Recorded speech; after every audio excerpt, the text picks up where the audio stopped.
থিমপুর আঁকাবাঁকা পাহাড়ি পথে দৌড়াচ্ছেন জামাল বিশ্বনাথরা। বাংলাদেশ থেকে ভুটানে পৌঁছে শুরুতেই অনুশীলনের জন্য হাইকিং বেছে নিলেন কোচ হাভিয়ের কাব্রেরা। পাহাড়ি পথ বেয়ে হাইকিং এর কারণ সমুদ্রপৃষ্ঠ থেকে ভুটানের উচ্চতা ও কন্ডিশনের সঙ্গে মানিয়ে নেয়া।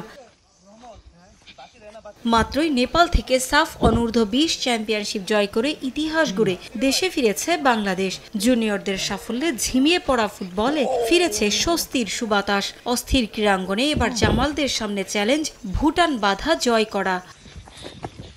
আগামী 5 ও 8 সেপ্টেম্বর ভুটানের বিপক্ষে তাদের মাটিতে দুটি প্রীতি ম্যাচ খেলবে লাল সবুজ। বাংলাদেশের চেয়ে কন্ডিশন একটু আলাদা ভুটানের। খেলা হবে আর্টিফিশিয়াল টার্ফে। ম্যাচের আগে ভুটানের উচ্চতা ও টার্ফের সঙ্গে মানিয়ে নেওয়াটাই মূল লক্ষ্য কাব্রেরার।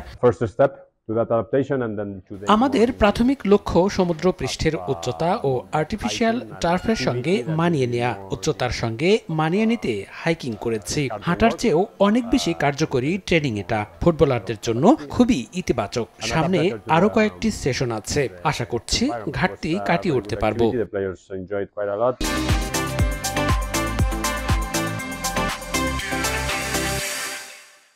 হাইকিং এর সঙ্গে মানিয়ে নেওয়াটা চ্যালেঞ্জিং হলেও উপভোগ করেছেন ফুটবলাররা। ফিফা র্যাঙ্কিং এ উন্নতির পাশাপাশি আসন্ন এশিয়ান কাপের বাছাই সামনে রেখে ম্যাচ দুটি বেশ গুরুত্বপূর্ণ হিসেবে দেখছেন রাকিব বিশ্বনাথরা। দুটি ম্যাচই জয়ের লক্ষ্য তাদের। আমার লাইফে সবচেয়ে বড় একটা এক্সপিরিয়েন্স যে হাইকিং কখনো করিনি, আজকে সেটা হয়েছে বা সেটা করছি।